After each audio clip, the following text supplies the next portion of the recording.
Ladies and gents, boys and girls, Wednesday, March the 29th, 2023. Hope you're all doing well. Chris Phillips here, your host of the Daily Crow of the Spurs Up Show. I see my guy Gad, Travie, Brennan M, Stephen Boyle Jr., Bruin Nation. What's up? By the way, I learned that Gad's name is not Gad at all. It's actually G-A. G-A-D is his initial. So, G-A, my friend, it was great to meet you, obviously, as I said, on Monday night. Hope to see you again very soon. Appreciate you. Also, those in the Big Cock Club Discord, head over to the TDC Questions channel, to be sure your questions are answered there. Guys, we are rocking. We are rolling a very busy show today, a lot to get into, and I am fired up and excited for some certain topics I want to discuss. And, of course, as always, want to hear from you. 843-790-3377. That's 843-790-3377. Guys, of course, as always, TDC brought to you by our friends over at Prize Picks. Go download the Prize Picks app or go to prizepicks.com. And when you do, use that promo code TSUS at sign up. You're going to receive a 100% instant deposit match up to $100. Guys, be sure to check them out, guys. So many fans and listeners of the Daily Crow and of the Spurs Up Show have made tons of money with our friends at Prize Picks, and you should as well. You can play anything and everything. College sports, pro sports. Of course, MLB opening day is tomorrow. Really looking forward to that. The Masters is around the corner. You can play golf, believe it or not. They've got anything and everything you can think of, so go check them out. That's our friends at Prize Picks. Go download the Prize Picks app or go to prizepicks.com. And when you do, use that promo code TSUS to receive a 100% instant deposit match up to $100. Be sure to check them out and tell them that Chris from the Spurs Up Show sent you. Guys, I totally almost forgot that opening day is indeed tomorrow. MLB will get itself going. Let's see. When do the Braves play? When do the Atlanta Braves play? Why do I not see them on this schedule? Where are they? Okay, Braves at Nationals 105. Okay, there we go. It's going to be a very fun day tomorrow. Very busy. Looking forward to it. We've got MLB opening day. We've got the Gamecock series in Starkville getting underway. We've got our tour event tomorrow night. Please do not forget, downtown Greenville is where we'll be. We'll get rolling at 6 o'clock for that. We'll be downtown Greenville. Of course, the game will be at 7, so it's going to serve as a tour stop / watch party. Going to be a lot of fun, guys. Cannot wait to get out there to that. Yeah, tomorrow's going to be fun. But let's talk today, though. We got a lot to get into again. Appreciate you all tuning in. Let's see. Andrew Murphy, do you think Cassis hits more bombs than Clark did in 2021? I think he's certainly on pace. You know, Cassis also isn't showing that slowing down in SEC play. Granted, we're just 3 series in. The pitching's going to get a little bit better as the competition gets even stiffer. But why not? Why not? Dude, Gavin Cassis is a freak, man. He is the guy. He is doing what we all obviously hoped he would. You know, I knew in the preseason that he was a big basher, a big power guy, but it was just, is he going to live up to it? You know what I mean? We knew he had the build. We know he's got the pedigree with his brother being in the MLB literally, but it was all about, you know, will he actually come through and be that guy and live up to it? And he is certainly doing that, no doubt. Brennan M says 5-7 C Philly is here. And literally, guys, get this. I'm getting cooked by the Discord because I said that the Georgia game is a loss. So now all of a sudden I'm 5-7 C Philly now because I'm not picking us to go 11-1 or 12-0. So whatever. Either way. Got a lot of football stuff I want to discuss, guys. Had a great conversation that you will hear on the podcast tomorrow with Braden Gall. And you might be saying to yourself, who in the world is that? He's the owner of 440 Sports. Also hosts a podcast called Fringe Element, which is an SEC football podcast. But he's an SEC football guy, talks football year round, amongst other things, but a big-time SEC football guy, and had a great convo with him this morning, and one, though, that I think is definitely going to generate banter. It's going to generate discussion. Let me just put it to you this way. He went on record today and said that, and he said this on Michael Bratton's show, but said that he sees South Carolina being 7-5 this year. So there's going to be people that probably disagree with that. There's going to be people that have their opinions on it. But Braden was awesome. Had a great conversation, about a 30-minute convo. So you guys will hear that tomorrow. Also, guys, change of plans today. No Mark Ryan. Unfortunately, Mark Ryan is dealing with a sickness. So keep him in your thoughts, obviously. We hope that Mark Ryan is doing okay, but said that he's dealing with a bit of a sinus infection, if you will. Said he does not feel good, does not sound good. So obviously we don't want to push Mark. So obviously we understand. Again, no Mark Ryan today. So it's all me and your comments and your calls and your questions. 843 790 3377. Appreciate you all tuning. Let's get into your questions. I think I missed a couple here. Let's get into your questions. Let Lamont cook. Yeah, Lamont Paris picking up a big-time guy today. Minnesota transfers. Great to see us get somebody from the Power 5. You look at his numbers, too. We're solid. We're solid. I'll get his numbers pulled up here. In case you missed this, guys, Gamecocks did pick up a transfer portal addition for men's basketball. Talon Cooper, or maybe it's Talon Cooper. Averaged 9.8 points per game, 4 rebounds per game, and 6.3 assists per game. I put rebounds per game twice. Why didn't nobody tell me? My goodness. Anyways, 9.8 points per game, 4 rebounds per game, and 6.3 assists per game for the Gophers. So all in all, a really good pickup. I mean, I think that, when you look at Lamont Paris, what he's building, trying to add quality bodies, SEC bodies, this is a guy that I think certainly fits that mold, no doubt. So really nice pickup for Lamont Paris as he continues or looks to build the roster through the transfer portal. So let Lamont cook, folks. Let Lamont cook. He's got a plan. Brandon Ward, what's going on? Appreciate you. Travis says Auburn guys decommitted. Do we get one of those guys? Travis, which Auburn guys? Who decommitted? I did not see an Auburn guy decommit. Enlighten me. Anyways, guys, 843-790. I'm just fixing this because apparently I put rebounds per game twice, and I'm kind of disappointed in Brendan M. He's normally the one that's holding me accountable and tell me when I screw up something. So Brendan M has basically become like my editor. And I don't say that as like, haha, like I'm grateful for it. Brendan holds me accountable, as do many of you, by the way, as do many of you. So thank you for that. Travi, there's always a great chance, though. I know you're looking at the names. There's always a great chance, though, the Gamecocks can land whoever it is, right? What Chambers doing in recruiting. I will say this, and I definitely want to discuss this. Let's look at recruiting. Speaking of, let me get the recruiting rankings pulled up.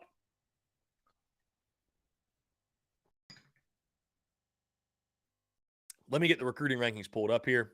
You look at the 2022 class. Let's look at the 2022 class first, right? Gamecocks finished 24th in recruiting in 2022, 24th overall.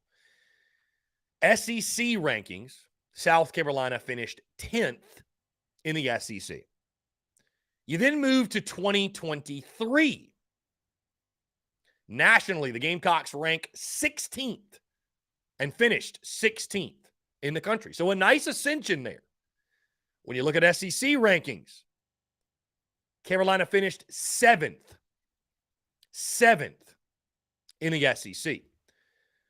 And in my conversation with Braden this morning, he made a great point in regards to, you talk to South Carolina fans, and I can self-identify with this because I've said some of the same things he was mentioning around. Gamecock fans will tell you that you're out recruiting this team, out recruiting that team, the way that we're recruiting. Of course we're going to win 10 games this year in football.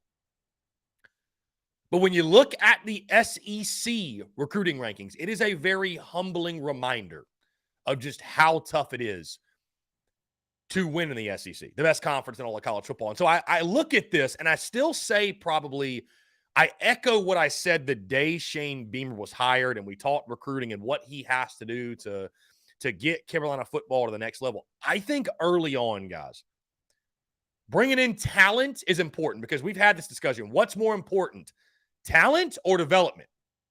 You can't turn chicken salad out of chicken shit. So you need good players. But I think the development side is what you absolutely have to win at South Carolina. And it's what they've shown the first 2 years. But you're not going to out-recruit Georgia. You're not going to out-recruit Alabama. Hell, I could argue you're not going to out-recruit Tennessee with the tradition and history they have. More often than not, you're probably not. Even when Florida's not good, you're going to have trouble out-recruiting them. So if you're not able to develop the players that you're bringing in, and I know recruiting is getting better, 2024 is set up to be a fantastic class. You very well may break the top half of the SEC. But guys, like, you're recruiting really well, and you still have not finished in the top half of the league in recruiting. Am I saying that means you can't win 8, 9, 10 games? That's not what I'm saying, but you better be able to develop. Because even at the rate that you're recruiting right now, you're not out recruiting Tennessee. You're not out recruiting Florida. You're certainly not out recruiting Georgia. Like, that's just how difficult it is. So getting stars is great. You want to get as many of those 5-star guys as you possibly can. You need to take a guy like Nicholas Harbor and develop him, but you've got to be able to develop. South Carolina will ascend to the next level because they are able to identify and develop guys like Nick Emanwari, for example, like DQ Smith, like a Juice Wells from James Madison, like a Mario Anderson from Newberry, like a Eddie Lewis from Memphis, like an Amarian Brown from Georgia Tech. They will ascend because they are able to hit on those guys, not because they're going to out-recruit and out-5-star the Floridas, the Tennessees, and the Georgias of the world. So you got to be able to develop. You need to get good players, but you have to be able to develop because you're not out-recruiting the blue bloods of the SEC right now, at least. So anyways, I think South Carolina, again, I think the Gamecocks, again, Brendan M says, let the haters hate. All I heard last year was how Beamer wasn't going to win shit. Brendan, I like getting Brendan fired up. I do. I like getting Brendan fired up. I really do. I like getting you all fired up. But, again, that was, and Braden Gall, admittedly, is a guy that went to Tennessee. Not Tennessee by trade in regards to born and raised, but went to Tennessee. But he just made that point. I agreed with it. It's crazy when you stop and you look. Like, the recruiting momentum we have is incredible, but, like, we're still not out recruiting those teams. You're still not out recruiting those teams. You're not. So, Cody Gaskins, welcome to my world, Chris. Yeah, the world of getting Brendan M fired up. Nothing like a fire. Slap dick Brendan. We're all slap dicks today, man. We're always all slap dicks in the Big Cock Club Discord. Let's see. We got a text here on the text line. It says, what should be the main focus for Coach Beamer to take South Carolina to the next level after Spencer, Juice, DK, et cetera, all leave this season? That's a great point. Listen, that's a great point. Does that put more pressure on this season? Does that put more pressure to win this season because of the fact that a lot of these guys are not going to be here next year, right? Spencer Rattler's gone for the season. I'm confident in saying that. I was shocked he came back after 2022, but things happened the way they did. He's back, but I think he's gone. Juice Wells is obviously gone. DeCarrion Joyner will be gone.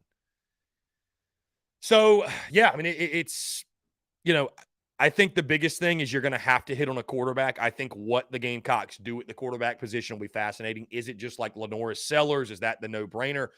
Do the Gamecocks go back to the portal? I don't know. Austin Greer, the Cocks are one of the best teams in baseball, and we're talking football in March. Shame, Austin. Now listen, Austin, you know for a fact that I am someone that wants to talk baseball. You know that. I push baseball. I push baseball when most of the comments are football. I'm sorry, not sorry. Had a great combo again with Braden Gall this morning. We talked SEC football. I got yours truly fired up. You want to talk baseball, Austin? What you want to talk about? Leave me a question. Let's talk about it. I'm down to talk about it. I'm not trying to neglect baseball. If there's anything that I will never do, it's neglect baseball. If anything, I try to push baseball. You know what I mean? I was complaining this time last year because we were talking so much football because baseball wasn't good. So, yeah, shout out to Mark Kingston and company. The best start in program history. 24-2. How about that? The best start in program history.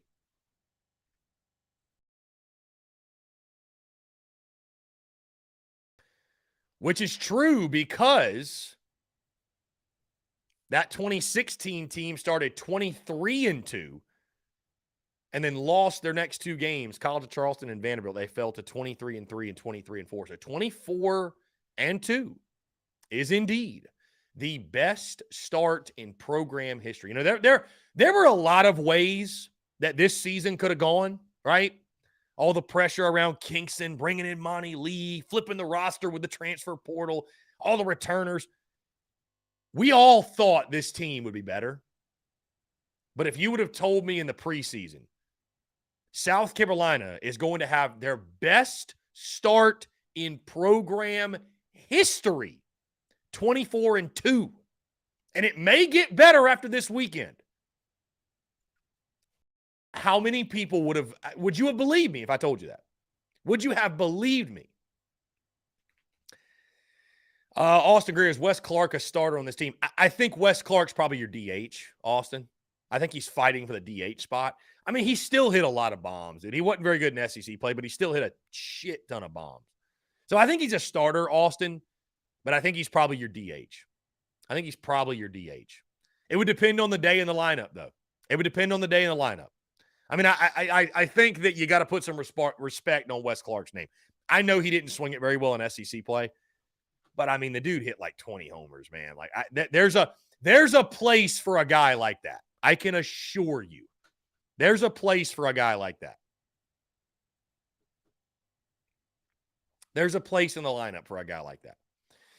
Got a text here. Do you think this 2023 baseball team is the most run-productive team in the country? I mean, I don't know exactly what the statistics would say, but one of the best. One of the best, no doubt. One of the best.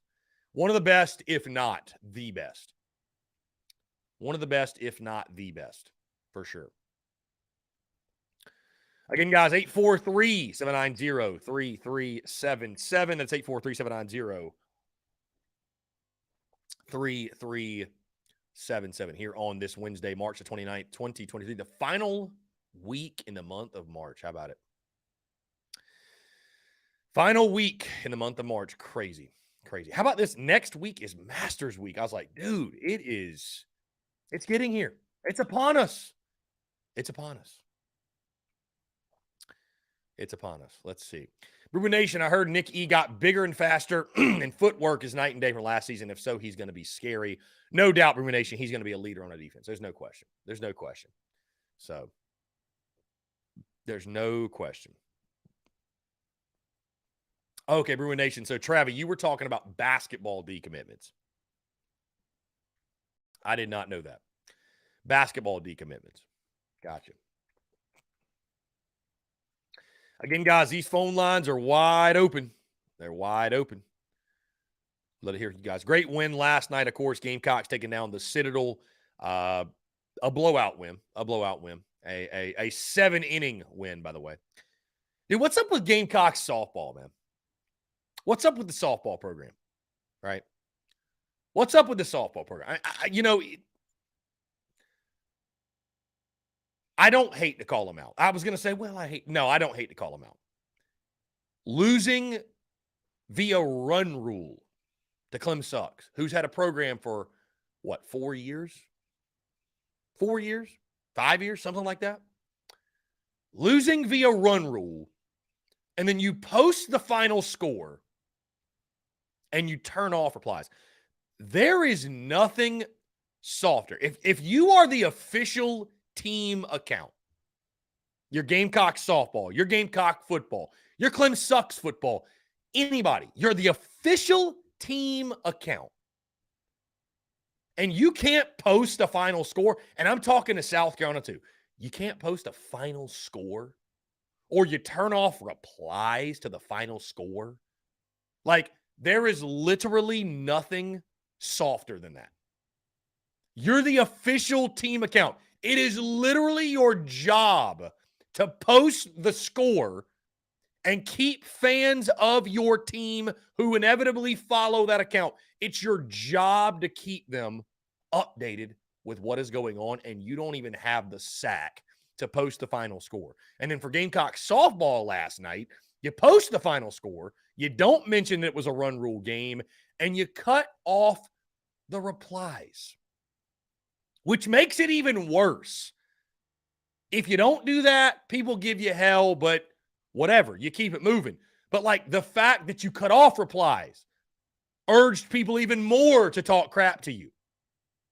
Like, I'll never get the not posting the final score thing. And again, I'm speaking to South Carolina also. Hey, 2021, we got shut out by Clem Sucks. Just own it, bro. You're the official team account. You can't pick and choose when you want to post finals. I tip my cap to the Gamecocks, by the way. Last season, they did do that. They didn't post a graphic, but they did post the final score. That's fine. That's fine. You're the official team account. You should post the final score. In no world should you not. It's just soft when you don't. And then turning off replies to your score graphic, that's soft too. So be better, do better. Don't get run ruled by your arch rival. How about that too for a suggestion? I don't know. It just makes no sense, man. Just makes no sense. Makes no sense. Fire Bev, make the damn shirts. Bro, just can I ask you a question, Brew Nation? Does that not feel aggressive, like for softball? Does it not? Austin Greer says, is that a plant in that shoe in the back? Yes, right here, Austin. That is a piece of the hedges from Williams-Brice Stadium after the Tennessee game. A really cool piece, Austin. I'm glad you noticed that. Really, really cool. Yeah.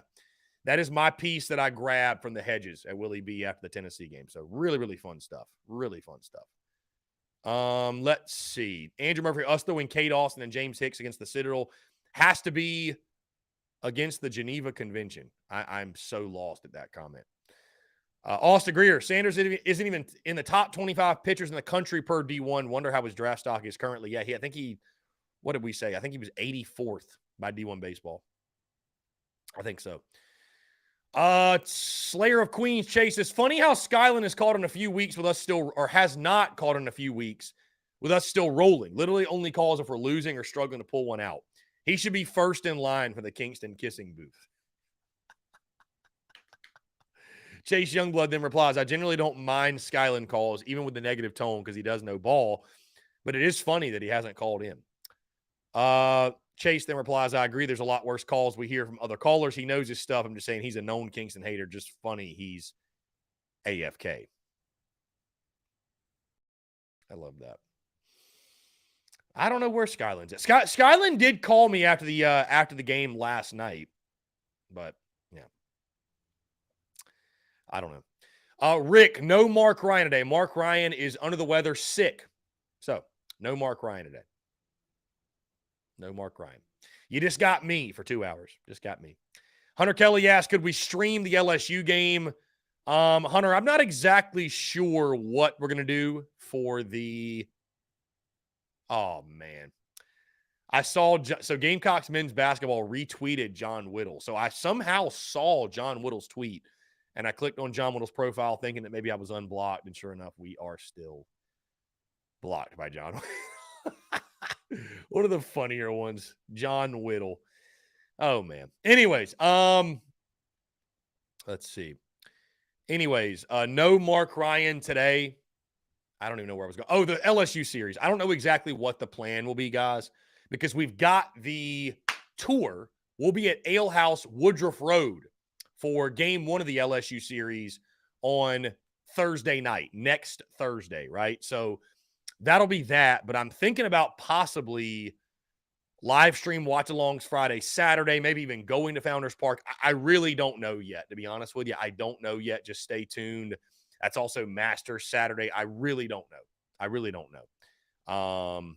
I'll let you guys. Obviously, though, I will keep you in the loop. I will keep you in the loop. The LSU series obviously would make a lot of sense to do live stream watch-alongs because it is a huge series, but I don't know. I don't know. But I can tell you this. I can't stream the actual game itself. I can't stream the actual game itself. So I think Georgia Twitter got a hold of yeah, they did. So I quote tweeted a tweet that had Georgia's football schedule and it said Georgia's schedule's downright comical. And yeah, Georgia Twitter got a hold of it. I don't know if anybody else has seen this, but yeah, Georgia Twitter got a hold of it. They are having a field day with that tweet. My tweets got 14 retweets, 10 of which are quote tweets, and 25 replies. So the ratio is a real thing. The ratio is a real thing. Brendan M says, go to baseball on Friday night. Maybe sober. I just don't know yet. I just don't know 110% yet. I just don't know 110% yet.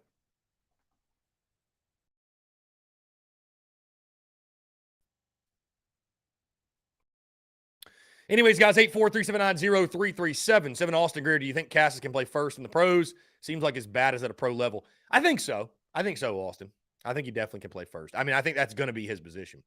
Brewer Nation, who's the young guy who was such a great caller during football season, didn't know his stuff? Would love to hear him on the baseball team here and talk on the baseball team.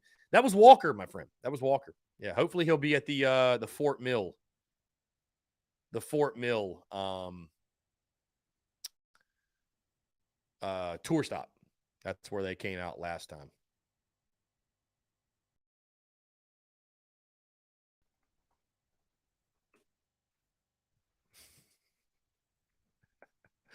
Brendan M is fired up today, man. Brendan M is fired up. John Edwards says Skyland isn't a true fan. Everybody coming for Skyland's neck today. Guys, by the way, quick reminder, we're less than 3 weeks away.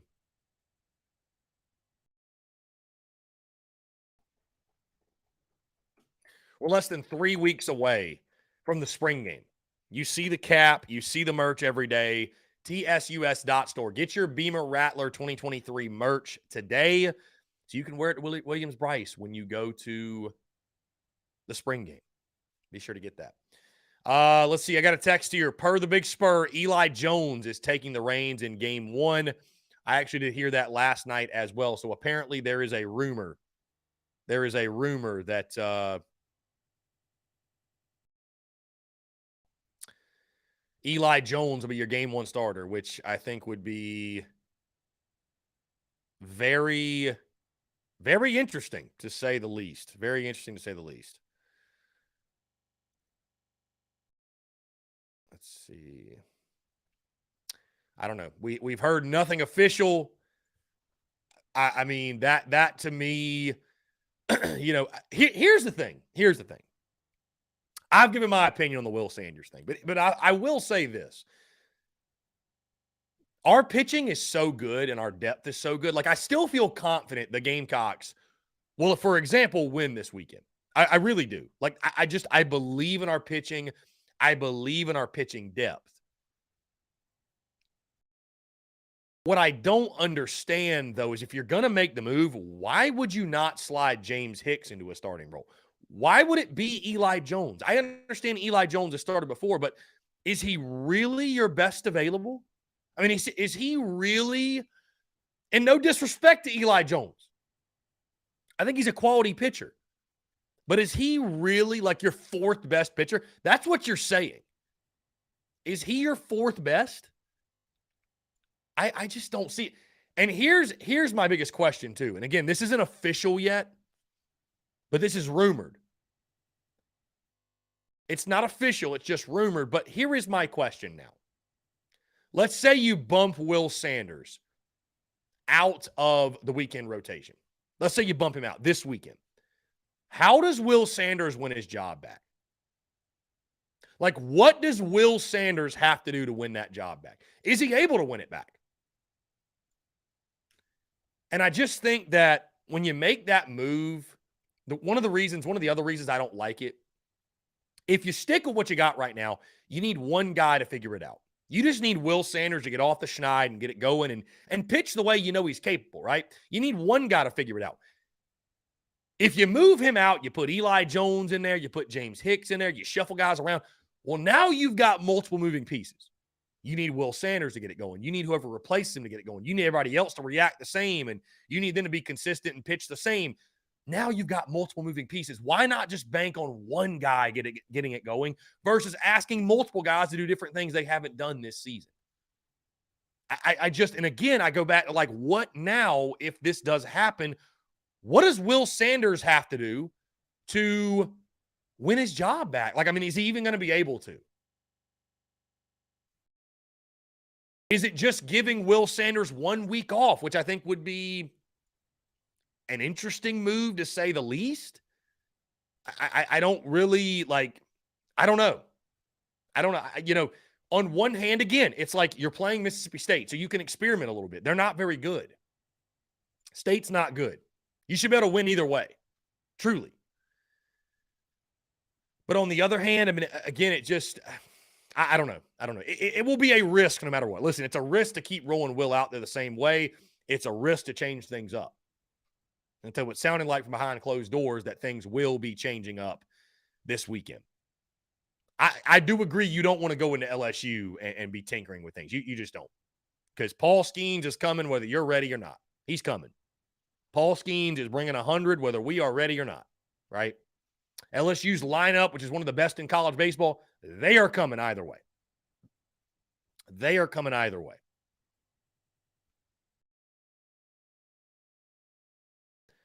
Chase says how he wins it back is between him and his confidence to come out and getting it done.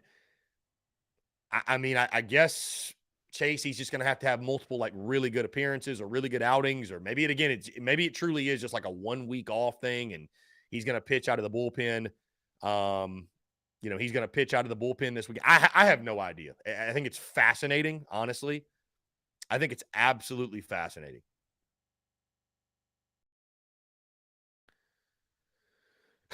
I think it's absolutely fascinating. So let's see. D1 baseball.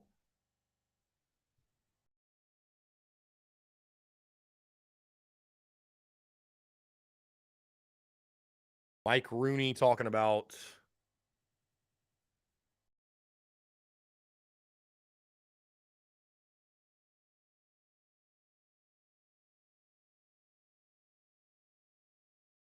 freshman of the year. Okay, here we go.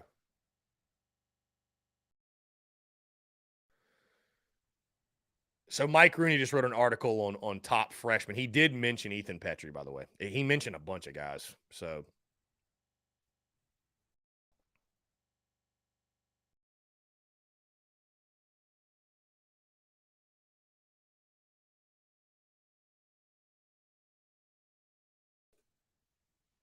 anyways, we'll see what happens.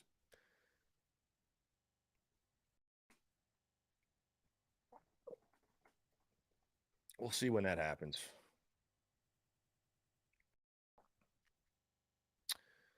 Let's see. Brewer Nation says Steve Fink heard you say don't fuck with a winning streak or a hot team and told Kingston to change everything. That would probably be Kent Reichert, who is the SID for the baseball team. But yeah, probably Fink had his way too. I don't know, man. Who knows? Who knows? Blame Fink for everything. When in doubt, just blame Steve Fink. When in doubt, blame Fink. No doubt.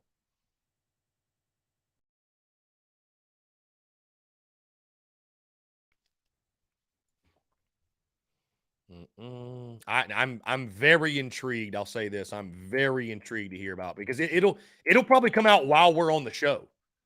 It'll probably come out while we're on the show. The starting rotation.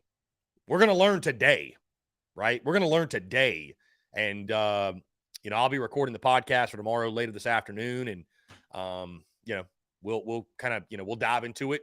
Will it affect my prediction? Will it affect my thoughts on the weekend? I mean, certainly it's going to be something we're talking about. No doubt it's going to be something we're talking about. So, Hunter Kelly says, I'm glad that Clem sucks. Has to play Georgia again next year. That'll be fun to watch them get beat. Yeah, for sure it will. For sure it will. For sure. They don't play them this year, though, right? It starts next year, right?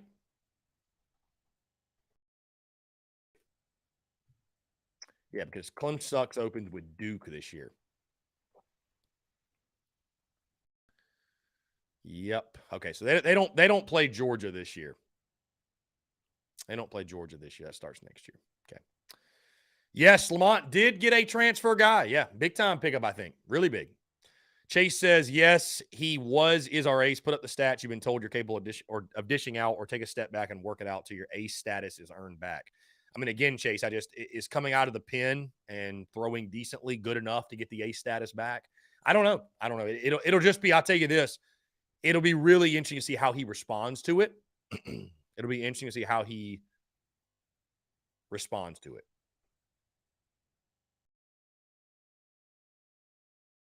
Brendan, by the way, I bring the convo, Brendan, to the TDC Questions channel.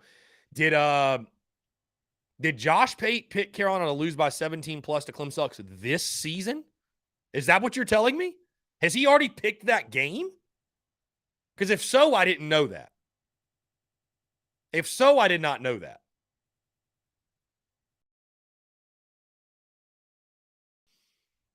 If so, I did not know that. That's interesting.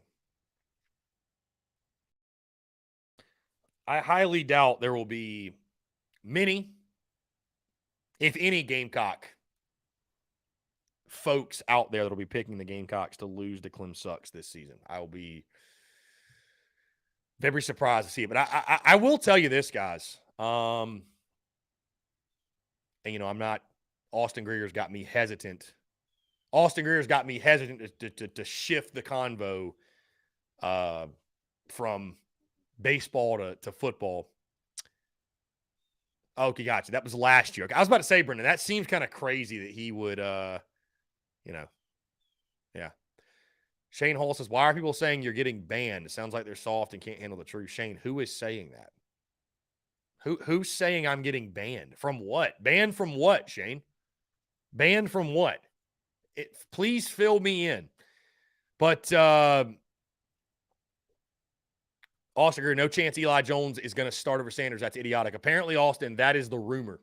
Apparently, the Big Spur, John Whittle, folks of that nature are running with that. I don't know if it's going to happen. I don't know. That's just the rumor, though, apparently. Per sources, Austin. Per sources. Yeah, Shane, if I'm getting banned, nobody told me. If I'm getting banned, nobody told me. Lynn Turner says, I think we want Hicks ready for multiple appearances over the weekend. If you were going to give Will a Friday off, this would be the Friday to do it. You know, or a game one, because obviously we play tomorrow. But I don't disagree with that totally. You know, again, if you're going to experiment, this is the weekend to do so against a Mississippi State team that is extremely gettable. Like, that might even be being too nice. Like when our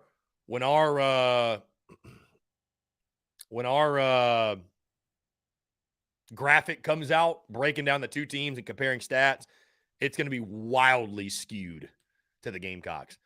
Shane Hall says, I have no idea. I've seen it on some Gamecock page I follow. That's why I'm trying to figure out.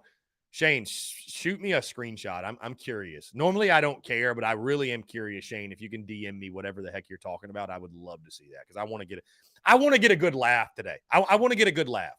I do. I'd like to get a good laugh in, if possible. Riki says, are you surprised about our start this year, considering people want a Kingston out? Is it super regional or bust? Am I surprised? To steal a line from National Lampoon Family Vacation, Christmas Vacation, I could wake up with my head sewn to the floor, and I wouldn't be more surprised than I am to see this team start 24-2 under Mark Kingston. So, yeah, color me surprised, my friend. Let's jump to the phone lines here. Call from Will from Dirty Myrtle. Will, what's going on, my friend? How are you? What's up, buddy? How you doing? I'm doing fantastic. Appreciate you asking what's going on. Just calling to give my opinion about the baseball thing. What I don't understand is we're off to the best start in school history, and Sanders has obviously been struggling. But why would you put Eli Jones in on Friday night?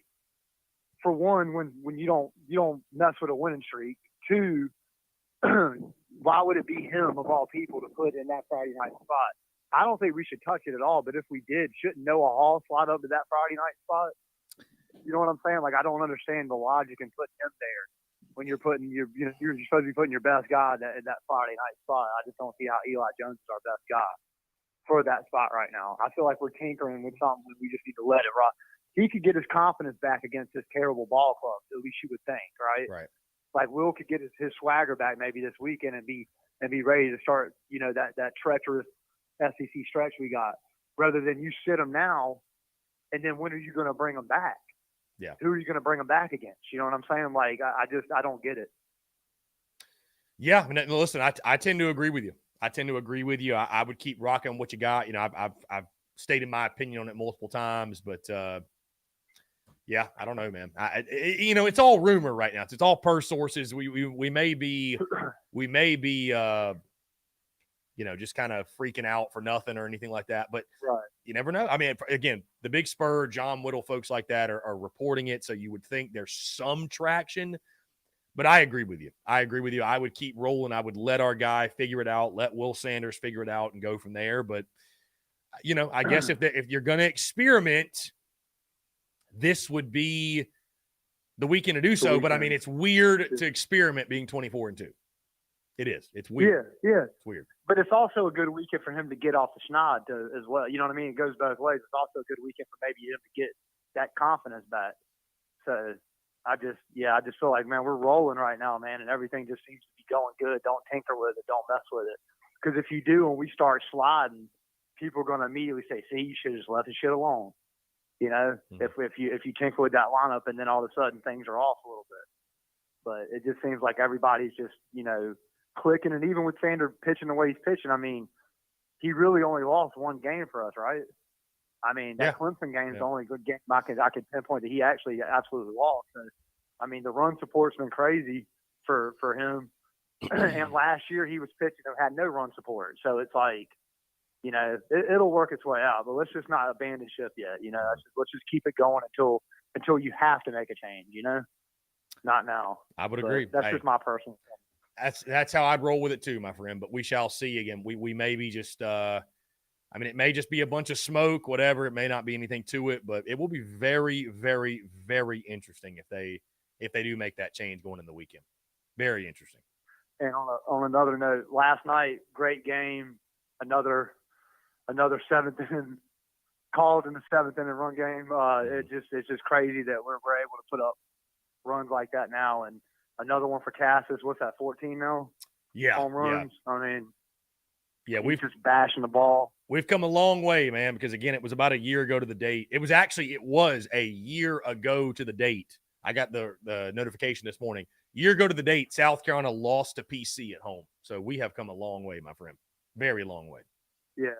It's crazy. I mean, best start in school history. I mean, nothing to complain about there. And we're really starting to see what we got after this week, but just nice. Maybe we can get a little bit more of a, I mean, you go 9. I know, don't want to say we're going to go 9-0, but if you do go 9-0, hell, even if you go 8-1, you're off to. You got such a head start on being able to finish great in the SEC that you know what I mean. Like you just got to finish out somewhat strong, and you're going to have a great position, a great seed, and hosting. So just a great start to the year. And I'll jump off here, Chris. I'll talk to you later, buddy. Will, I appreciate the call, man. Thank you so much. Great stuff as always.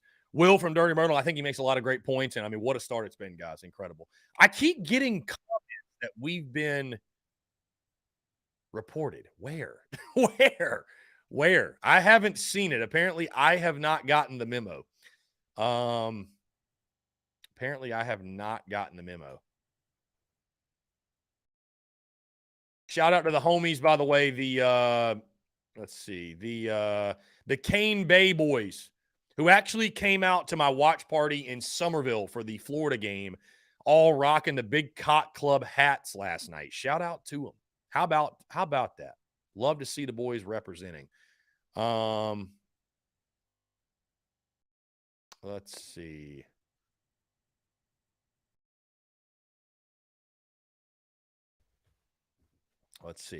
Anyways, if anybody wants to let me know what in the world, I don't know, people saying that apparently TSUS is getting reported, or Slapdick starting rumors again. Banned from what? For life? Banned from life, yeah. Bro, USC couldn't ban me if they wanted to. Gunner, just DM me the picture. I'm curious. Again, I want to get a laugh in today. Guys, on that note, we'll jump into our first break of the day. On the other side, I want to continue to hear from you more, your questions. More. You're tuned in to the Daily Crow.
All right, guys, we're back taking the questions, comments, calls. 843-790-3377.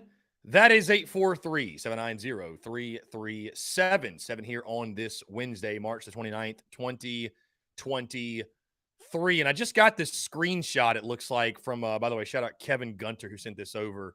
Apparently somebody reported a tweet of ours. And I will say, I just wanted the screenshot because I actually got an email this morning. The DMCA, we posted a tweet that had some music in it, and I had to remove it this morning or whatever to literally unlock the Twitter account. So that's why our Twitter account got locked this morning, not because of a hateful tweet or something like that. But the guy who posted the screenshot in the largest Facebook group, whatever, this Preston Thomas character, I will say this. I genuinely wish nothing but peace. And I pray for that dude because this guy has been dragging my name through the absolute muck for years. And I don't know that there's a dude that hates the Spurs Up show and hates me as a person more than the homie Preston Thomas on Facebook. So genuinely wish this dude the best and nothing but peace because you've got to have a really, really, really sad existence and a depressing life to bring the energy that this guy brings on a day in, day out basis. I mean, really, truly, you have to have a depressing existence. So, anyways, there's nothing wrong with our Twitter account, guys. I can assure you our Twitter's not locked. I've been tweeting all morning. So obviously whatever it was that Preston Thomas did, it did not work. So I would say try harder, slap dick. Either way, taking the questions, comments, calls, 843-790-3377. That is 843-790-3377. Anyways, guys, Gamecocks 11. What determines when run rules affect? Seems like early in the season we went up the full 9 innings up by 10 after 7 innings. Yeah, I think it's the two teams, Gamecocks 11, come together. They agree on that before the game. So that's really what it comes down to, I think. But, I mean, I like the run rule. If you're up by 10 after 7, dude, game's over practically. I mean, how often do you see teams come back after that? But anyways, no, listen, our Twitter account, what is the group, by the way, Kevin Gunner? If you want to know, what is the Facebook group? I think I've been banned from like every Facebook group. People that just do not, yeah.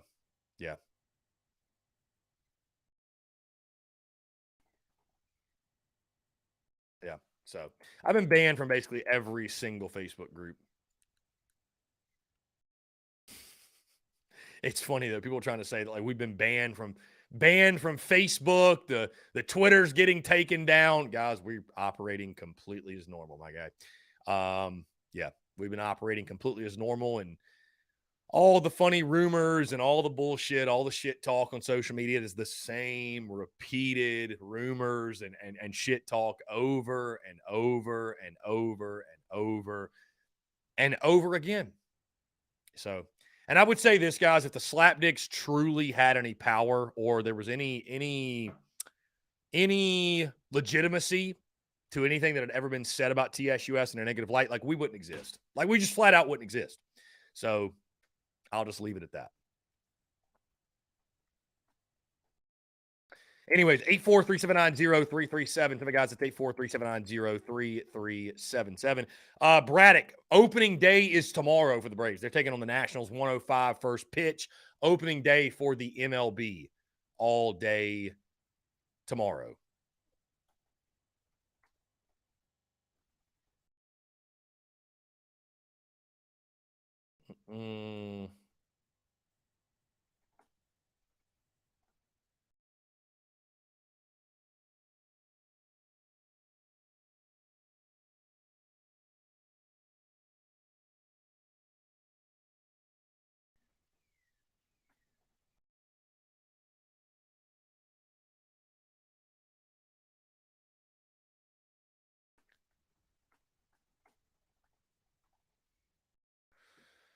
Okay. Anyways, 843-790-3377. Let's see here.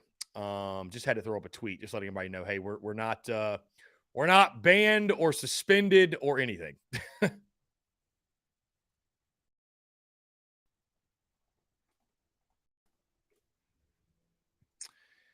Let's see. I will say though, DMCA shot me an email because we used the Titanic music, and I don't think they were a big fan of that. I don't think they were a big fan of the Titanic music. So, anyways, anyways.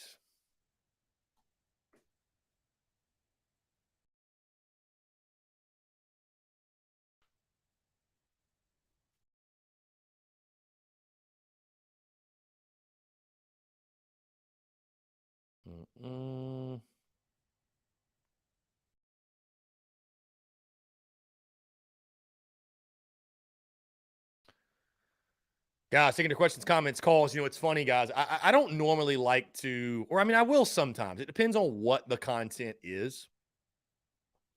It depends on what the content is. Sometimes to say I regurgitate comment or content, I think is the wrong way to phrase it. To say it's regurgitated is the wrong way to phrase it. But there's some content that just plays really well. And so I was looking back through a year ago to the date. Somebody submitted a report for abusive behavior. What?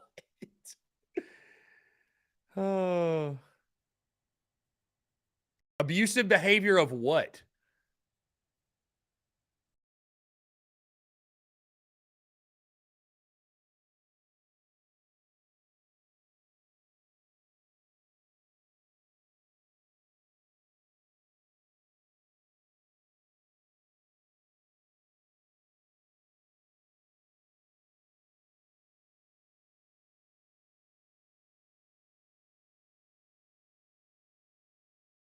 I don't know. Anyways, that's hilarious.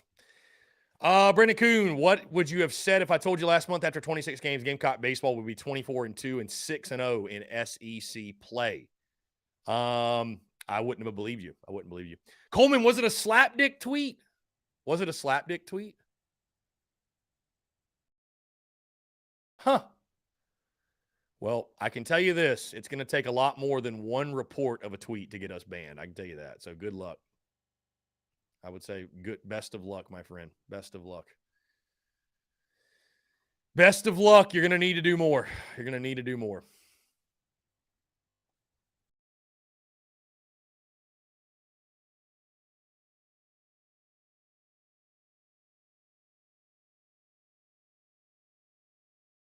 Let's see.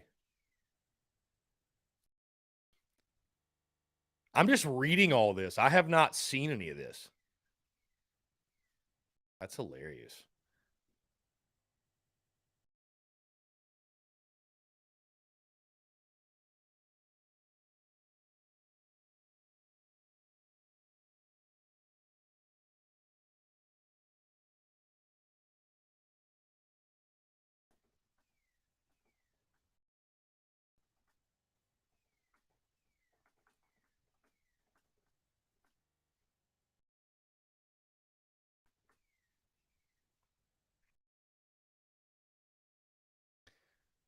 Anyways, I'm getting distracted by nonsense. I do apologize for that.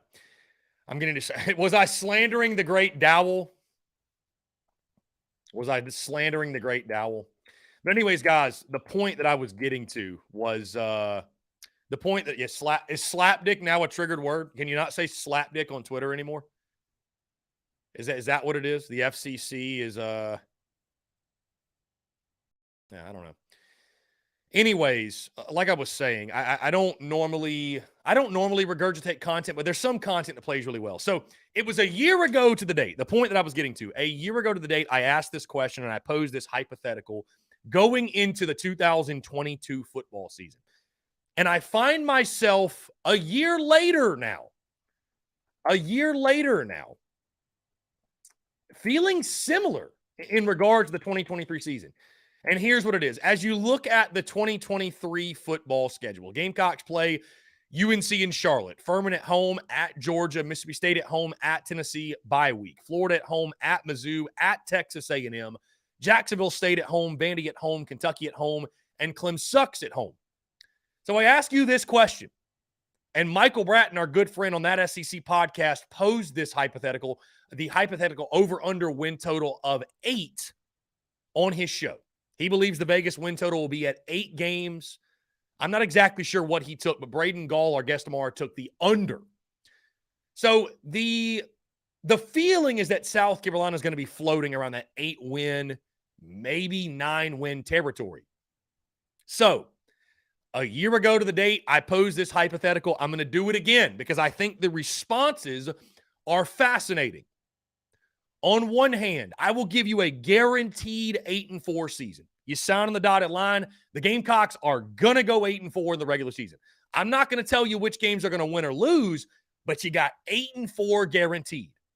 Or you can roll the dice. So what are you taking in the 2023 season? Guaranteed 8-4? Or are you rolling the dice thinking maybe South Carolina can go past 8 wins? Are we limiting the ceiling by signing on the dotted line and taking an 8-4 season? What are your thoughts? I personally, I'd sign up for the 8-4. Don't throw stones. Don't throw stones. I know some people are going to scoff at that, but an 8-win season in year 3 of Shane Beamer, it will show stability. It will show progress. I think it will continue the ascension of the program. And guys, 8-4, as you saw last year, is a really fun season. It's a really fun season. So I would take the 8-4. But what would you do? You rolling the dice, or you signing the dotted line, taking a guaranteed 8-4 in 2023? I think it's a fascinating question. I really do. And it was a great hypothetical last year. It was a great hypothetical last year. But I think it's almost even more intriguing this year because now it's almost like people are just expecting like 8 wins should be like a kick-in type deal. We should expect to win 10. We should expect to win 11. You know what I mean? So I'm sure James Reynolds is going to absolutely, wreck me for that. But, whatever. Anyways, guys, 843-790-3377. Would love to hear your thoughts on everything. Your full thoughts on that. What's going on?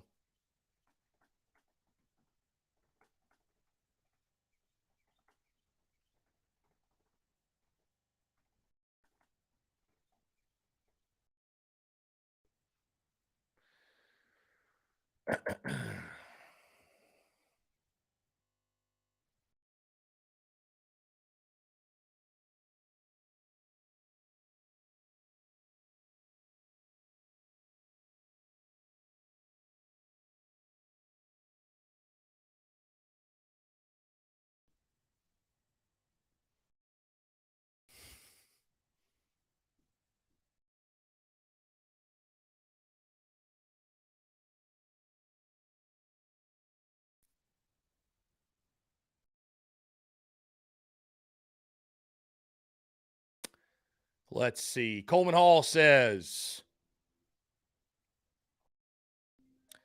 roll the dice if we force a constipated run game, less than 7. If we let Spencer cook and keep him from getting sacked, 9+. I like to think Shane and King Dowell aren't stupid enough to force a bad run game. Love that, Coleman. Let's jump to the phone lines here. Call from Robbie Davis, Zaxby's Hall of Famer. to accept. Robbie, what's going on, my friend? How are you?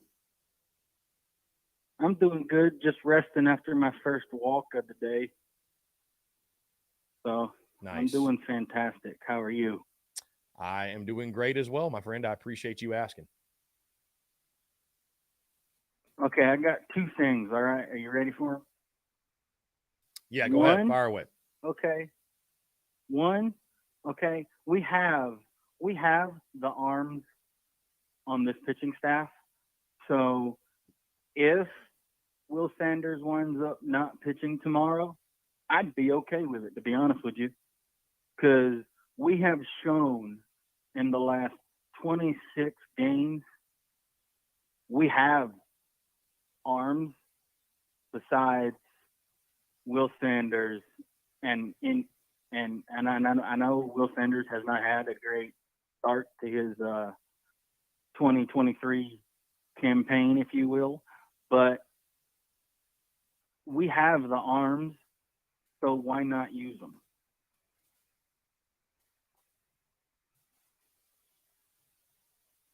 I mean, if you have a chance to where you don't need your Friday night guy to start and you want to give him a chance to get back in the right headspace or what have you, I'd say go ahead and do it. Yeah, I mean, the shakeup may very well work. I just think it'd be really interesting if they do go with Eli Jones. I don't know. That would surprise me. That would most definitely surprise me. No doubt. I mean, don't get me wrong. I would love to see Will Sanders start tomorrow night.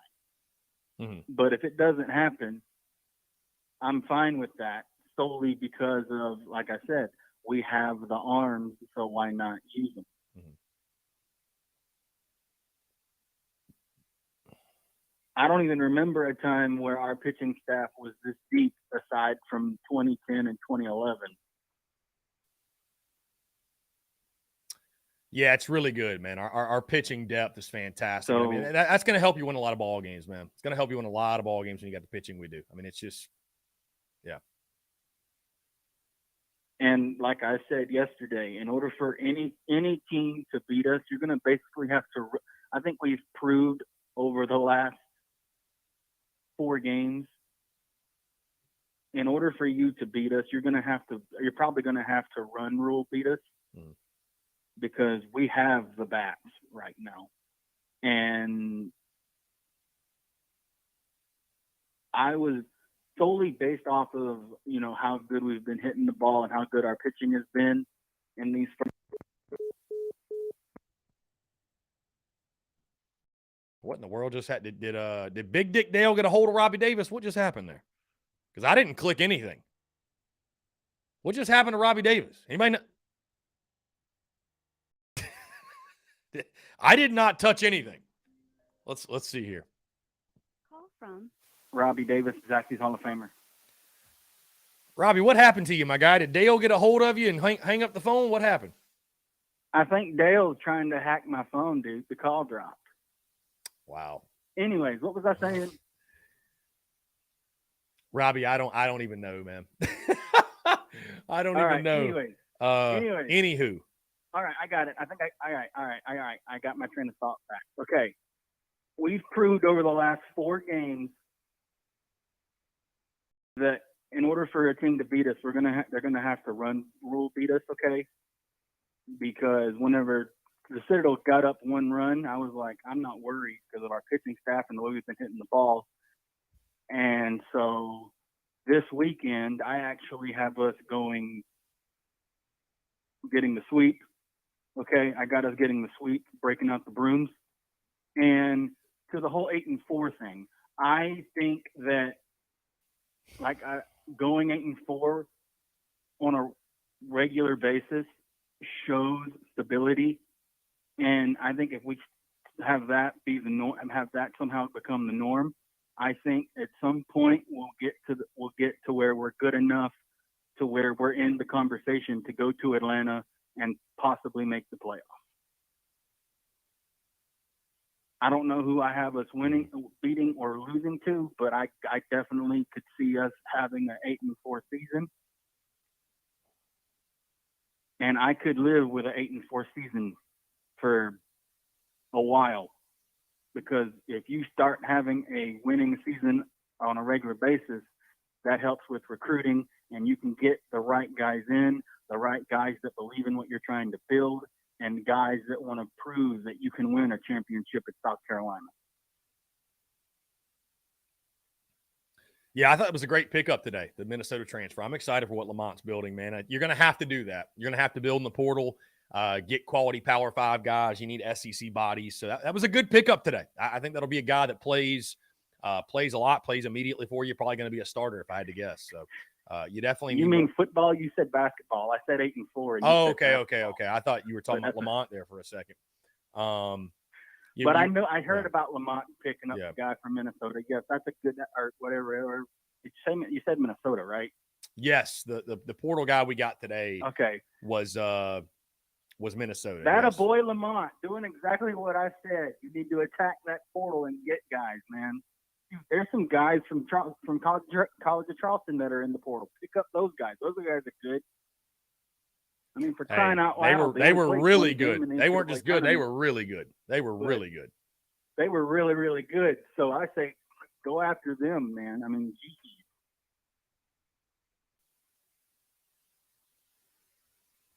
But and I definitely think that with some of the pieces that the football team has coming back, I wouldn't be surprised if we beat Clemson this year again, because we should have beat them by 14 or 17 points last year, and we didn't. So if you ask me, Clemson got lucky that we didn't beat them by more than 1 point. I think they were very fortunate because that fumble, that fumble that fumble that should have been called a fumble and should have been a scoop and score. They called it back, and so they're lucky that we didn't beat them by 14 or more. Mm-hmm. Robbie, how many times have you watched that the replay of that game since it happened? You like watching replays of old games or not? I watch the replay. Oh yeah, whenever I'm bored and don't know what to do, that's what I normally do. I watch the Tennessee game. I watch the Clemson game. I watch even games from 11 years ago, just because I'm ready for football season to get here, man. Sometimes I even watch the 2012 game against Georgia whenever we beat their tail all over the field, and they didn't know what they were chasing their small tail, so to speak, because I know a bulldog really doesn't have a tail. They have a nub. So they was chasing their nubs all over the field.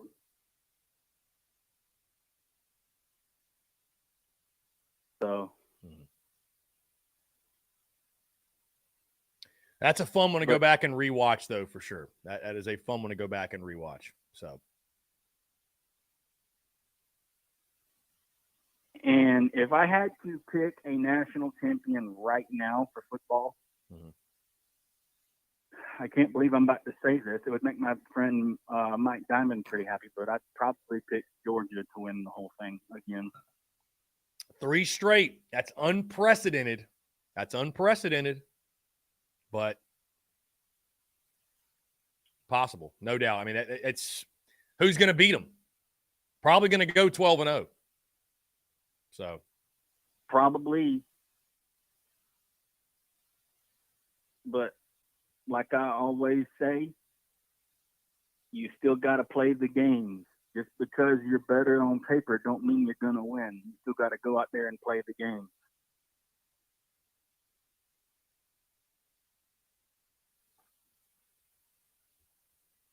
And I definitely think that even though we lost a lot of key pieces on defense, I think I'm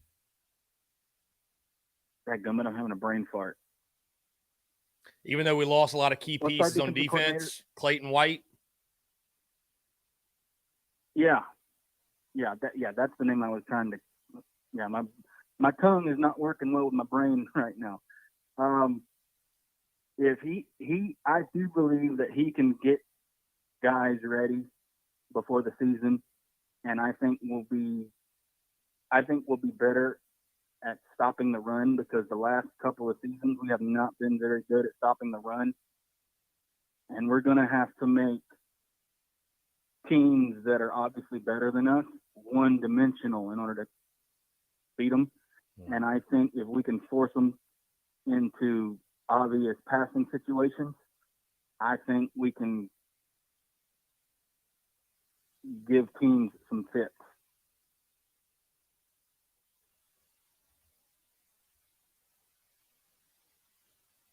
I definitely have us beating North Carolina in our season opener solely because my cousin TJ is always talking junk. They gotta do it for your cousin, my guy. They gotta do it for your cousin. Oh yeah, give the Tar Heels a good old South Carolina butt whooping, okay? Because I assure you, he will probably be avoiding my phone calls for a week. Yeah, that's gonna be a really intriguing game, you know, and it's interesting too. You know, I was gonna say this earlier, and I know I'm getting cooked by the Discord, slap dick C Philly, -5-7 C Philly, all this. But the more people you talk to, I guess what happens is this: the more people I talk to that are not blinded by garnet and black glasses, the first 10 games happened last year. It wasn't a 2-game season. We looked like shit for 10 games, you know? Yeah. And the national media and those who are not blinded by garnet and black glasses, they don't forget that. And so that's why I don't think you're seeing like people, you know, starting the bandwagon for South Carolina is gonna up in Georgia and win the SEC East. That's why you're not seeing that. And like the more people I talk to, it is a sobering reminder to me as well that, you know, listen, like we're still not there. We're still not there. Mm-mm. So, you know, I will say this because I remember the night that Spencer Rattler and Juice Wells announced they were coming back. And I said the next day that South Carolina has become the dark horse to win the SEC East. As we sit here today, I'm probably ready to walk that back. I don't think realistically the Gamecocks are going to challenge Georgia for the East. I think that's a fun thing to discuss. It's a fun thing to talk about, but South Carolina is not going to do what they did against Tennessee for 12 games. They're just not going to do it. They're just not. That's not who they are. That's not who they are. That was a one game. That was one game. That was one game. I just don't think you're going to see that over the course of an entire season. I don't think so. So, yeah. And I think that we're going to have the offensive pieces, but the question is, how long is it going to take for us to find the defensive pieces to where we can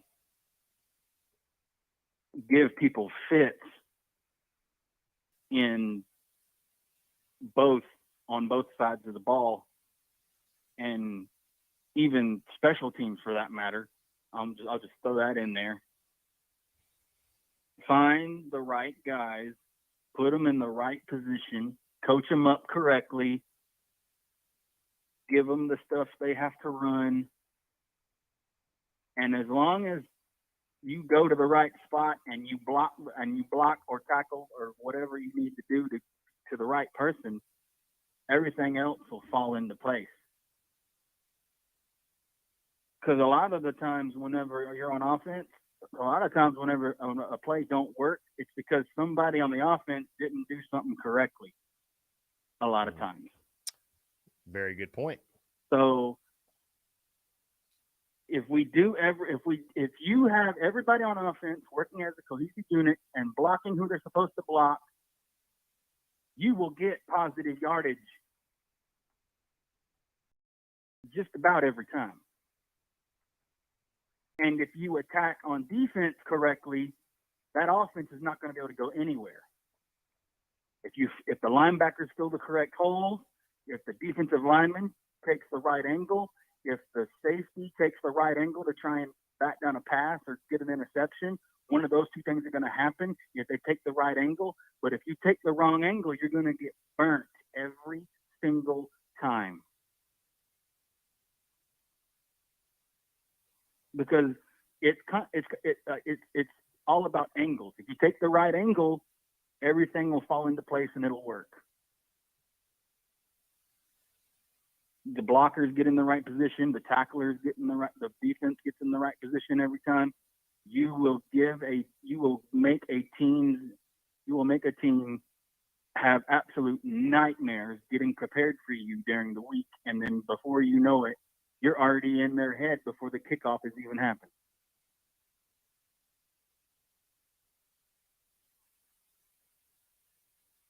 That's a good point, Robbie. You know what? You convinced me. I'm going 12-0. 12-0.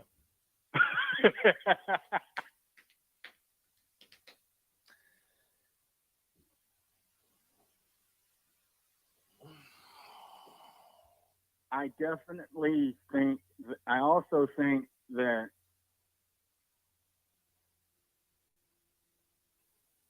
and like I said the other day too as well, right? Like, just because Dowell Loggins was a crappy OC in the NFL does not mean he's going to be a crappy OC in college, right?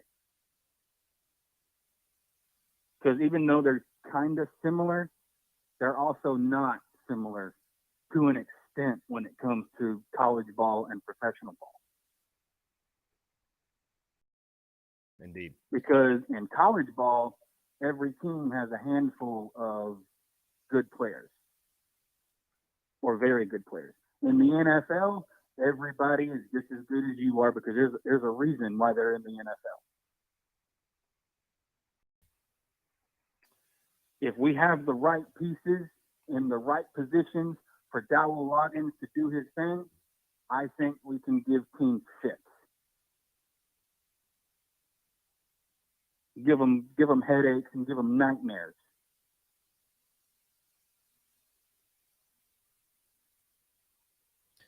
For sure. Robbie, I appreciate you, my guy. We're about to jump into a break. Always great to hear from you. And, yeah,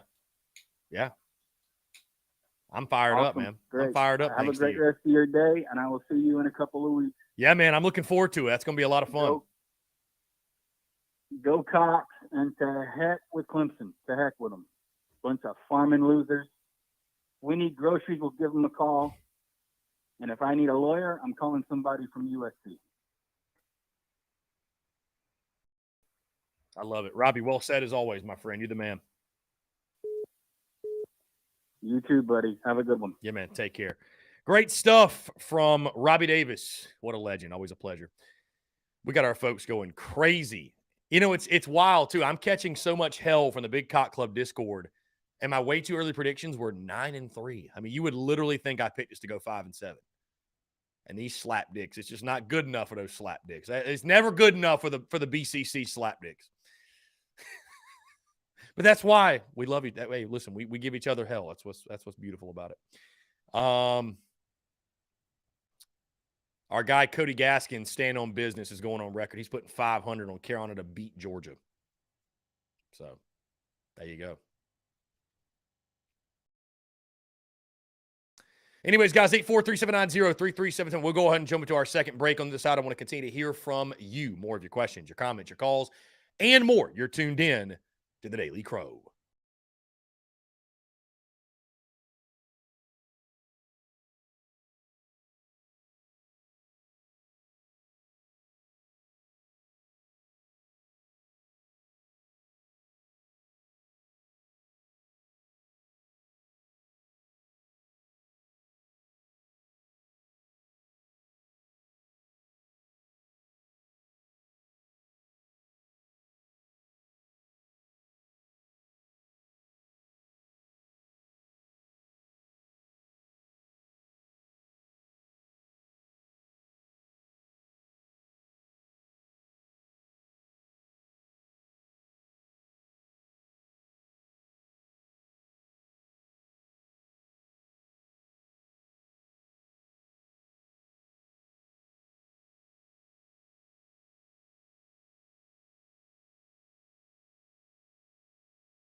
All right, guys, we're back. Taking your questions, comments, calls. 843-790-3377. That is 843-790-3377 here on this Wednesday, March 29th, 2023. The conversation is electric today. The conversation is electric. Anyways, guys, we got a long way till football season, but again, it's never too early to talk SEC football. Of course, coming off a big win last night for the Yardcocks, Gamecocks, taking down the Citadel. Ho hum, no big deal. Ho hum, no big deal. Let's see. Anyways, getting ready for the weekend. Gamecocks will take on Mississippi State. We're all awaiting the news of what the weekend rotation is going to be. I don't know when this is going to drop. Hopefully pretty soon. I mean, I would imagine pretty soon. We should be finding out at some point today what the weekend rotation is going to be for the Yardcocks. So there is rumor that Eli Jones will get the start tomorrow and that I guess Will Sanders would come out of the bullpen. I have no idea. We'll see. We will see what's going on. Michael Lynn. Carolina is hitting 297 with runners in scoring position, 11th nationally. That is impressive. That is really, really impressive. What an improvement. You know, give credit to Monty Lee, give credit to Mark Kingston, give credit to all the guys you added from the portal, all the guys that returned last year. That's an incredible number, Michael, truly. Thank you for looking that up. That's awesome. Thank you for sharing that. Let me get back into your questions, your comments. Brian Dean talking with his Tater, and he said it was a fluke that we beat Tennessee. I told him you don't score 63 points in a fluke. In the Tennessee game, we control both lines of scrimmage. Tater just can't accept the fact we're on the rise. Yeah, I hear you. Yeah, I would certainly not call that a fluke. I mean, here's the thing. How can you call it a fluke when it's like Tennessee knew they needed to win? They knew they needed to get there to get to the playoff, and they couldn't do it still. I mean, you had everything on that game. You didn't sleepwalk through that game. You didn't, you didn't, that wasn't by chance. It had whatever. Like, it wasn't, you had everything on the line and you couldn't get it done. You just flat out got beat.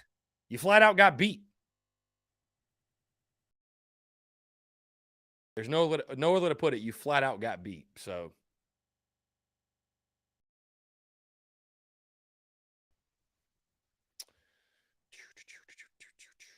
let's see. Anyways, guys, 843-790-3377. Cam Johnson, yes, but we've also left the most runners on base in the SEC. Well, we're getting a lot of guys on base. That is the positive. We're getting a lot of guys on base. So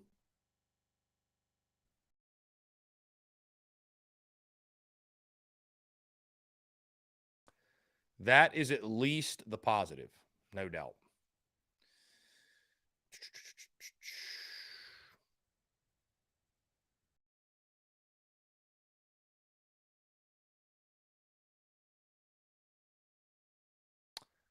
Okay, cool. Yes, Tim Branch, then Clem sucks. Flat out got to be. Will Hall, I think you'd be hard pressed to find a guy coaching straight to pros that would move to college after. Is why it's difficult to consider someone, which I'm sure adds to your point. You know, I will say this, talking to Braden Gall, he mentioned Dowell Loggins and basically just mentioned how, so he's a Titans guy. He lives in Nashville and was talking about the Dowell Loggins is one of the punchlines, if you will, when Titans fans talk about their struggling offenses over the years, what have you. Dowell Loggins is one of those dudes they mentioned. However, he did also go out of his way to mention that just because you fail in the NFL does not mean you'll struggle in college, because college is much easier. It's much easier to succeed in college. Much easier to have a productive offense in college. Much easier to call plays in college versus the NFL. So I think he made a great point. He made a great point that, it's not a guarantee because you didn't succeed at the NFL level. You will not succeed at the college level, right?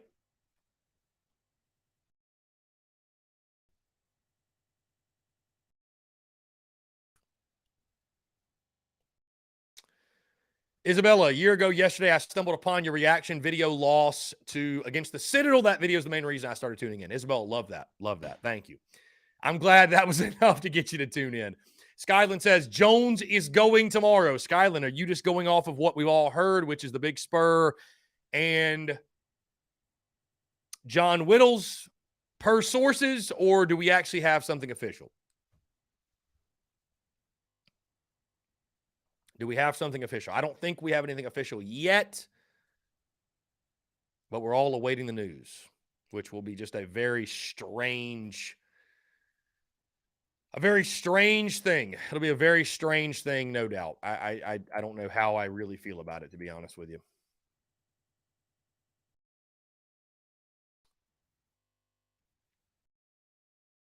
Don't really know how I feel about it. Anyways, wow, John Edward calling out Skyline. He says Skyline has no sources. John Edward chose violence. John Edward chose violence.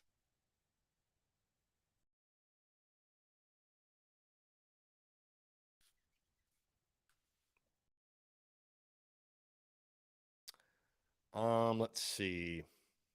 Will Hall says, got a chance to say what's up to Wingo last night. Really nice guy. Yeah, Wingo's awesome. Jeff Gullett says, I'm going 8-4 until they prove me wrong. We always find a way to lose a game we should have won. Example, Kentucky, Missouri, Florida, Tennessee. That actually reminds me, Jeff Gullett, thank you. I got a text here from, let me get it pulled up. Where is it? Here we go. Do you think we'll be the same Carolina we are every year and drop a game that we should definitely win? And I think that's an interesting question, right? Because people look at Missouri and say we should definitely win that game. People look at Kentucky and say we should definitely win. There's certain games that I think Gamecock fans look at that we should definitely win. And if you asked anyone that's not a South Carolina fan, they would say, oh, well, that game's a toss-up.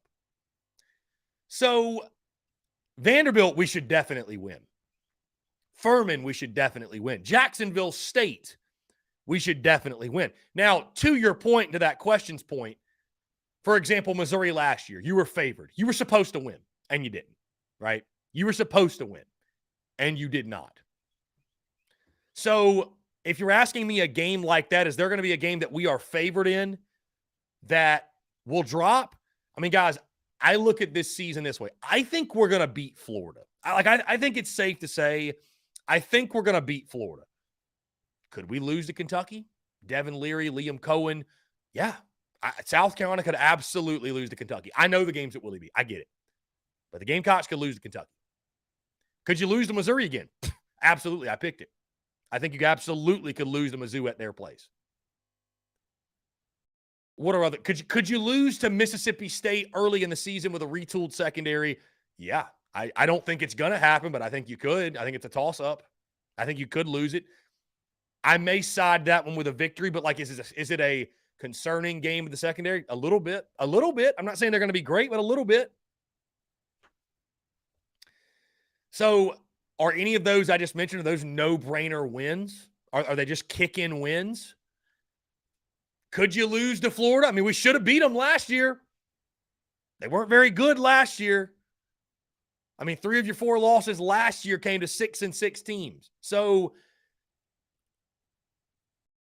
it's why I've been saying, too, and I will probably carry this mentality into the football season, that if you go 8-4 again, guys, you had a great year.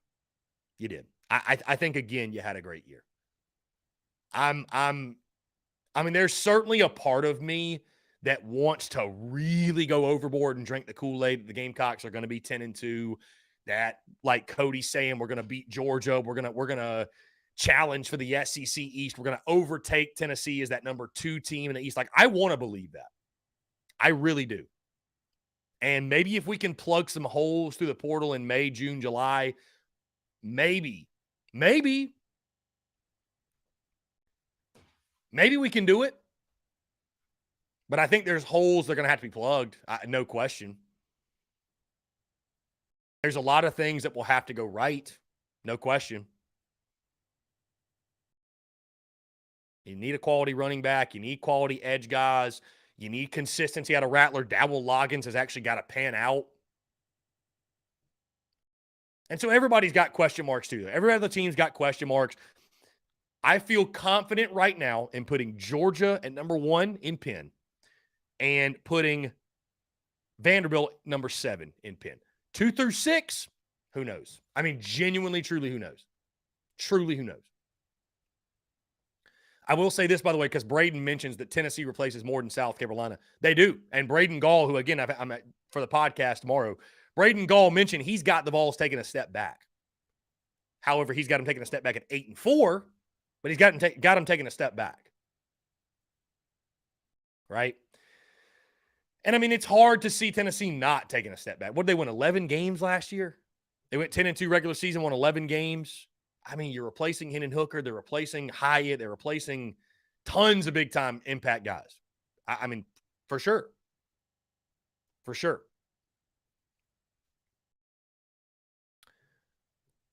They could absolutely take a step back. I think they probably will. Yeah, Brennan, I'm confident. Let me ask you this. Who's finishing 7th then? You think Florida's going to finish 7th?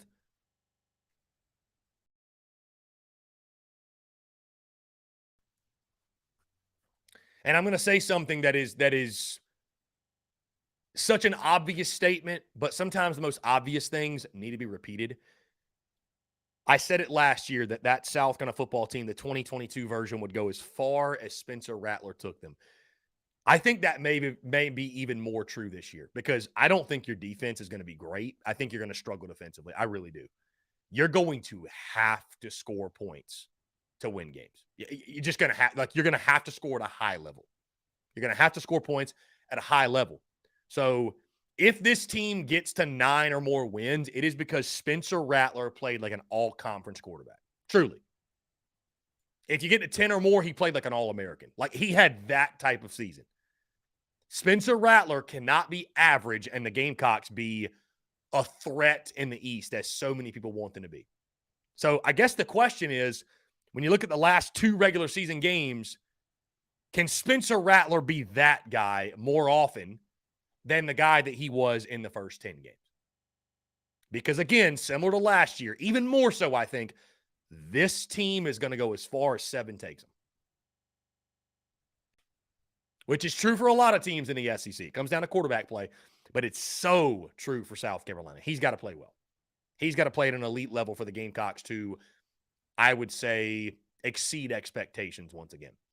Guys, we're going to jump into our final break. On the other side, I do want to continue to hear from you. More of your questions, comments, calls, and more. You're tuned in to the Daily Crow.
All right, guys, we're back. Final 15 minutes or so here in the Daily Crow. Taking the questions, comments, calls, 843-790-3377. That's 843-790-3377. Let's see. Interesting note here. Stuart Mandel wrote an article. Which coach is on the hottest hot seats going into this season? Billy Napier was on the list. So things are going well at Florida. Yeah. Things are going well in Gainesville for sure. For sure. Let's see. Let me get back into your questions here. Hunter Kelly says, we're going to be a 2022 Tennessee team, is what you're saying, since they had to score high in every single game. I don't think we're going to hit those kind of numbers offensively. That was crazy what Tennessee did last year. I mean, they were the best offense in college football. We won't do that, but I think we'll have – I look at it this way, just way too early with what we have right now on our roster. I think offensively – we take a step forward. I think defensively we could take a step back. And I'm not saying a major step back, but like I think we'll have to win games with offense. So hopefully Beamer ball continues, Beamer ball to the freaking moon. Hopefully that's a huge part of our winning formula. Playing all three phases well, getting those game-changing type of plays with special teams. But I think our offense just is going to have to be better, man. Like, for example, week 1 against North Carolina.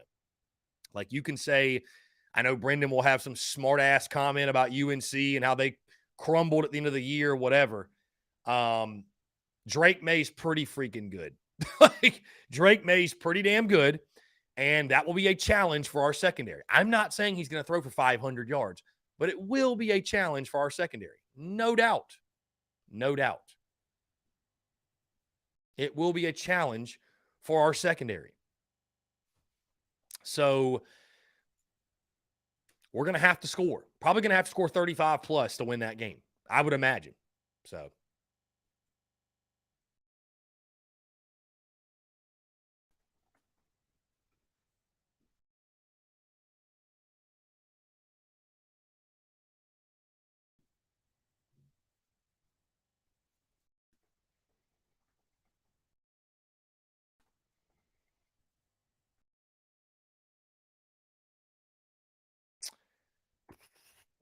Madison says, plus the to the moon shirts have to mean something. Beamer ball. Indeed. You're right. Indeed. Beamer balls to the freaking moon. Guys, it reminds me again, of course, tomorrow, the 2023 spring tour continues. We'll be out at Carolina Ale House, downtown Greenville tomorrow night. 6 o'clock, things get rolling. Then, of course, 7 o'clock is first pitch. Carolina, Mississippi State will have the game on. It's on the big channel on SEC Network. Going to be a ton of fun as we watch that game together. Looking forward to it, guys, and cannot wait to see you all at the tour event tomorrow night. Of course, podcast will drop tomorrow as normal. We got Braden Gall in a conversation. Great interview with him as we talk South Carolina football. And then, of course, tomorrow's pod is going to be a full breakdown of this weekend series in Starkville. Looking forward to it. Let's see. Jeff Gulledge, how funny and awesome would it be if DK rushes for 150 yards and 3 touchdowns against UNC? Would it be funny? I mean, it'd just be awesome. It'd be great. It'd be great. And maybe we'll have found something at the running back position. I have no idea. I just love, because, you know, it would be – here we go. Oh, my God. Here we go. I think Brendan M. is convinced that Drake May sucks. And you know what? If you want to die on that hill, so be it, my guy. You can. You can. Brendan M., I will not be echoing your sentiment. I will not be echoing your thoughts going into that game. I won't be doing it, but you can die on that hill if you like. That's totally fine with me. That's totally fine. I get that. I get that. You can die on that hill if you like. Either way, though, the football chatter just always, man, it's always electric. It's always electric. It's always absolutely electric.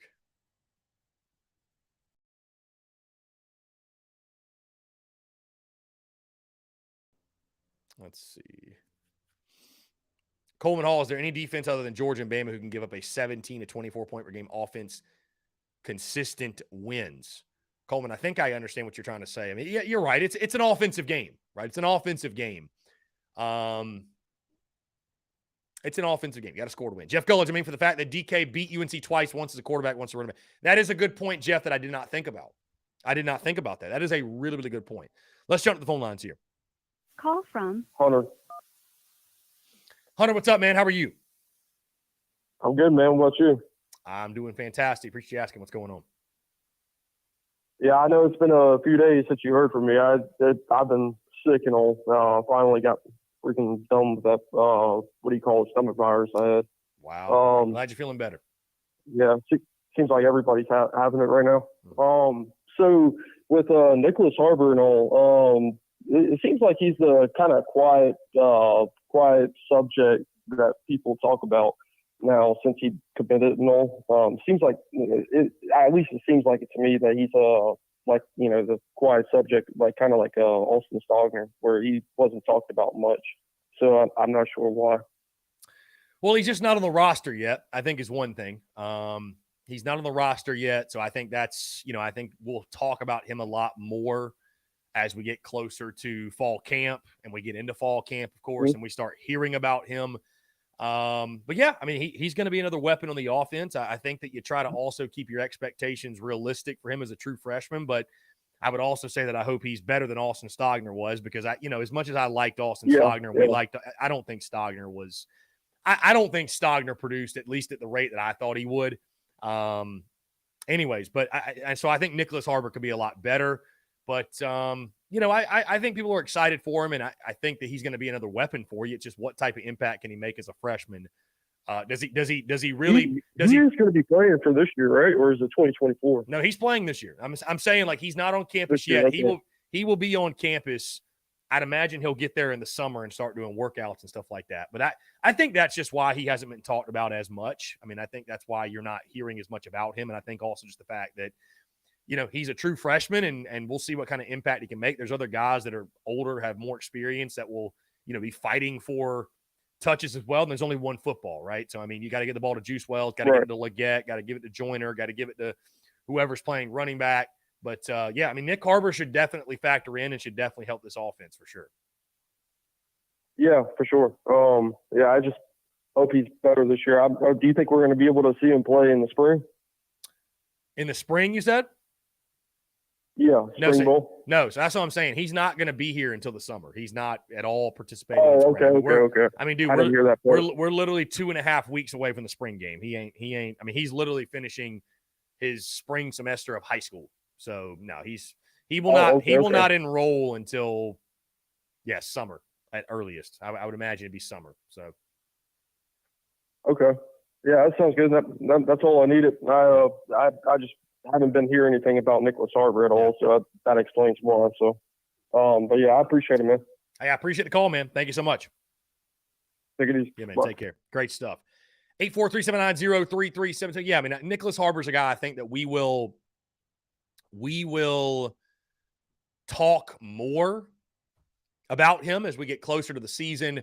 But, right now he's just not participating in spring practice. And so it's kind of like we're focusing on the guys who are here. But no, Nick Harbor will definitely have a big impact. And how much of an impact, I think, again, you want to try to keep things realistic in regards to his impact this season. But, I mean, he's going to be a weapon. He's going to be a weapon, no doubt.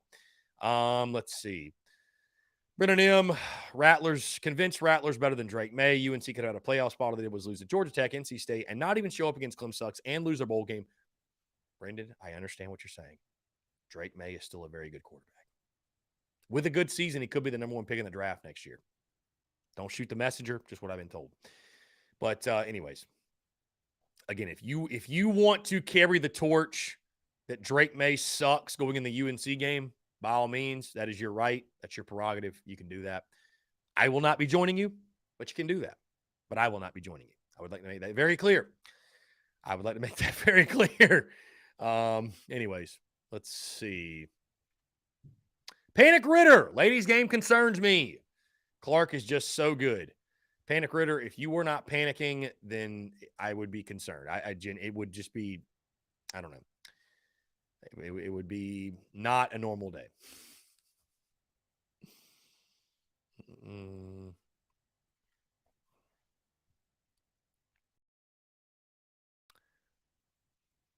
Let's see. Hunter Kelly says, I believe in our secondary. Somebody mentioned here. Michael Lynn, only test Tennessee has on the road is Bama. Every other tests are at home. He also says Georgia's got to go to Neyland this year. Tennessee has a decent shot for the SEC. I don't think Tennessee, with all they lost. I mean, here's the thing too, that until Georgia's dethroned, guys, like, I'm just going to go ahead and spoil it. Like, I'm probably at worst picking Georgia to go 11-1. I won't lock in any predictions until the summer, until we get closer to SEC Media Days, but like, I think Georgia goes 11-1 at worst. They're going to win the SEC East. I think that is the least hot take of all time.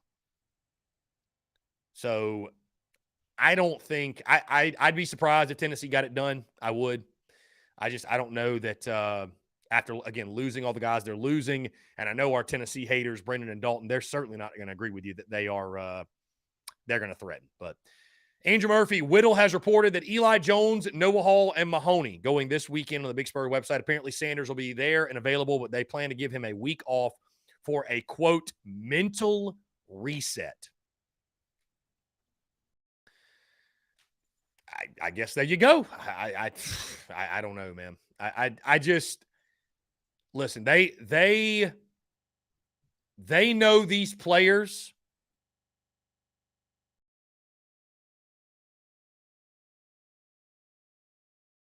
They know these players better than we do. So if they think he needs a mental reset, then so be it. But I don't know. I don't know. That seems like an interesting play to me. But again, they know these guys better than we do. So I guess we'll just have to wait and see. I don't think we'll get the news right before the show before the show ends. I guess we won't get that news, but I've given my 2 cents. I've given my takes on it. I would not mess with the rotation. Taking Will Sanders out of the rotation is because here is my question. You take him out. You give him this mental reset. Is the plan then to put him back in that role against LSU? Is he really going to return from this mental reset break against the number 1 ranked team in college baseball, one of the best lineups you'll face? And he'll have to go toe-to-toe with Paul Skeens, maybe the best pitcher in college baseball. Is that really, do you think that's...